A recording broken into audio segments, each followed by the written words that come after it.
Esta es la agenda económica. En Longobardi por CNN AM950.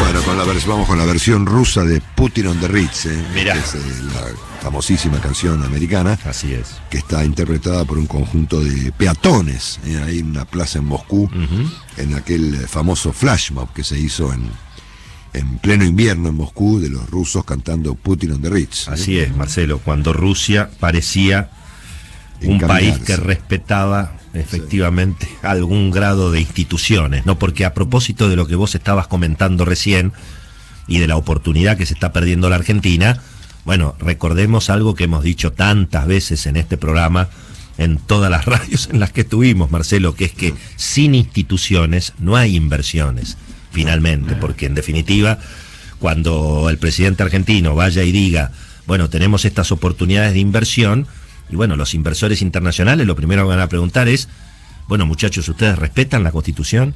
¿Ustedes respetan, digamos, digamos, los contratos para hacer inversiones?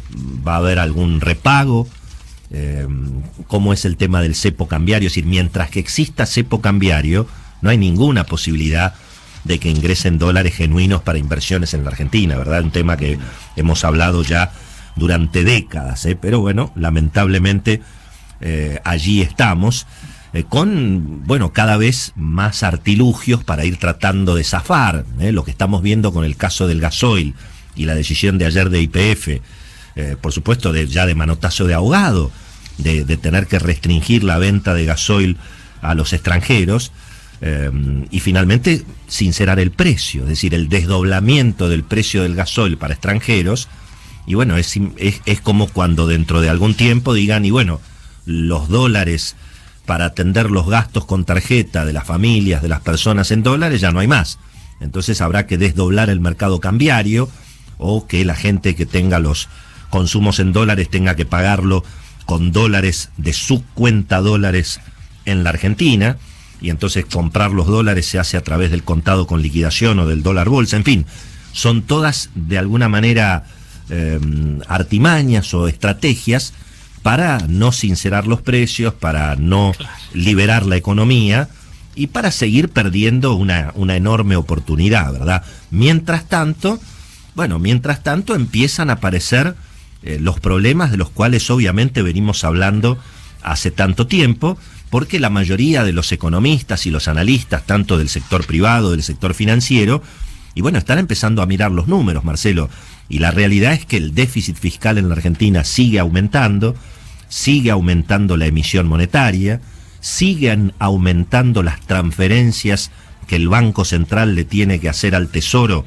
para cubrir precisamente ese gasto público que cada vez aumenta más y que cada vez genera definitivamente más déficit.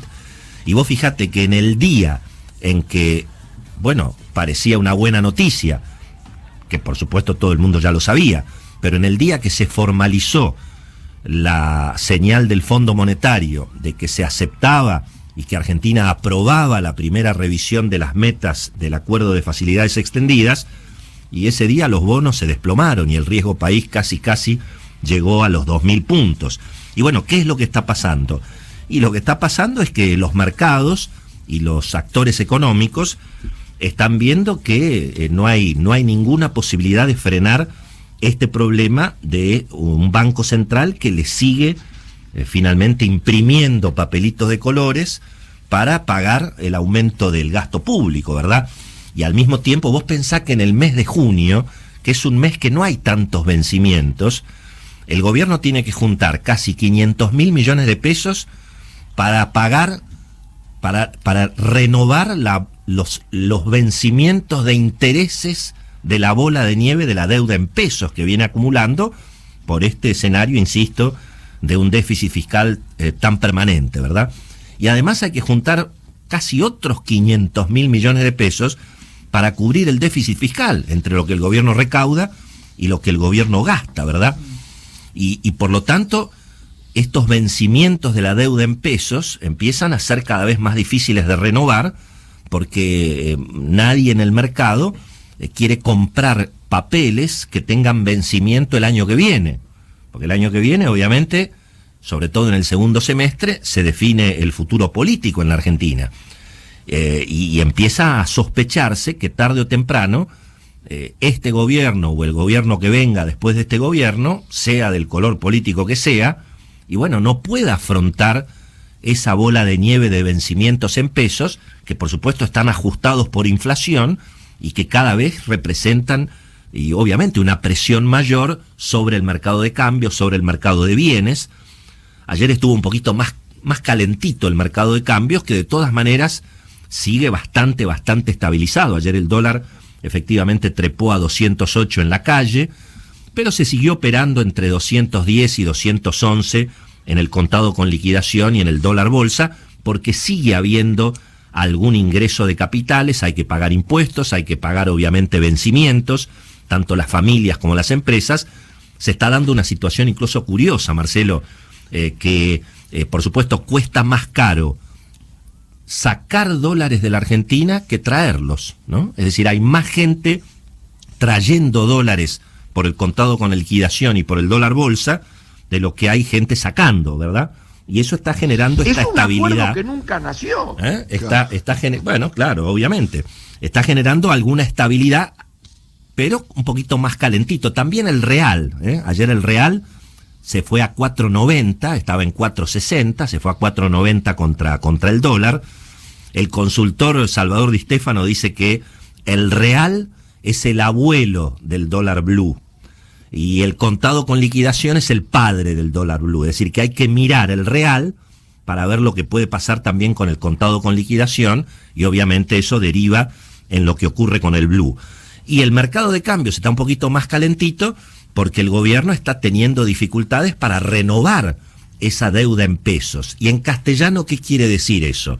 Y bueno, que finalmente los inversores, en lugar de decirle al gobierno, bueno, fenómeno, anotame los 100.000 millones de pesos para la próxima vez, y los inversores dicen, che, anotame 80.000 millones, pero 20.000 dámelos. ¿Viste? Cuando uno empieza a retirar, sí.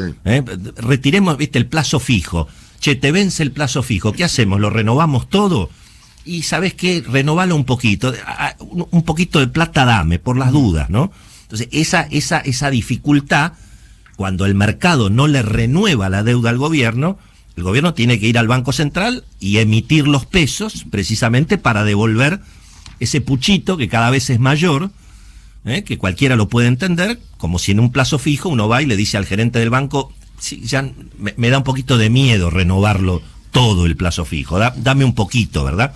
Y bueno, eso es lo que está ocurriendo, eso es lo que está generando mayor emisión monetaria. Los números son bastante impresionantes, ¿no? 300.000 millones de pesos fue la expansión monetaria en mayo. El viernes pasado, el Banco Central tuvo que emitir casi 125.000 millones de pesos, precisamente por esto que estoy comentando, porque le empieza a costar al gobierno renovar la deuda en pesos, porque la gente supone que en algún momento dado esa deuda o se va a tener que reperfilar, o eventualmente el gobierno va a tener que sincerar, así como sincera el precio del gasoil para los extranjeros, y en algún momento dado lo va a tener que sincerar también para los nacionales. Y en definitiva es lo mismo que pasa con el mercado de cambios. Como nadie le vende $1 al gobierno a 125, salvo el que está obligado, y todo el mundo le quiere sacar dólares. Y vos fijate que el sector empresario, lo decíamos ayer, lo único que no reclamaron los empresarios de AEA en la cumbre de esta semana es que levanten el cepo, lo cual me llama mucho la atención. Incluso algunos empresarios están reclamando que el Banco Central les dé los dólares. Dicen, no nos dan los dólares a 125 pesos. Che, a nosotros tampoco nos dan los dólares a 125, ¿no? Dice, no, pero se tiene que reequipar, la industria se tiene que reequipar. Bueno, nosotros también nos tenemos que reequipar. Vos fíjate que hay empresas que pueden importar televisores a 125 pesos y resulta que después los venden a 250. Porque ¿a cuánto vale para el público un televisor, un teléfono celular? Y nosotros los periodistas también nos tenemos que equipar. Y tenemos que comprar computadoras, y tenemos que renovar los teléfonos, y tenemos que comprar micrófonos. Y resulta que todos lo tenemos que hacer al precio del dólar verdadero. Pero hay una especie de privilegio donde hay gente que recibe el dólar a 125. Por supuesto, esto se cortó porque ya se vació el Banco Central con este modelo del cepo cambiario que tanto está complicando obviamente a la Argentina. Así que, Marcelo, un escenario complicado ante la crisis económica. Ayer la CGT dijo, bueno, ¿vamos a un paro? No, la CGT dijo, no vamos a un paro. Van a organizar una marcha contra las empresas, Marcelo. Esa es la respuesta de la CGT a un escenario en el cual 60% de los argentinos están prácticamente en un nivel de pobreza nunca visto. ¿La culpa de quién? De las empresas, Marcelo. Así que la CGT, en lugar de un paro nacional, como uno hubiera supuesto, digamos, en otros escenarios, se suma un poco al relato del gobierno y vamos a tener una CGT organizando con los movimientos sociales una marcha contra las empresas, Marcelo. Muy bien, Willy, ahí estaremos. Ahí estaremos, Marcelo. Siempre, allá vamos. Ahí estaremos. Siempre del lado de la información. Así es. Muy bien. Fue el comentario económico de Willy Cohen.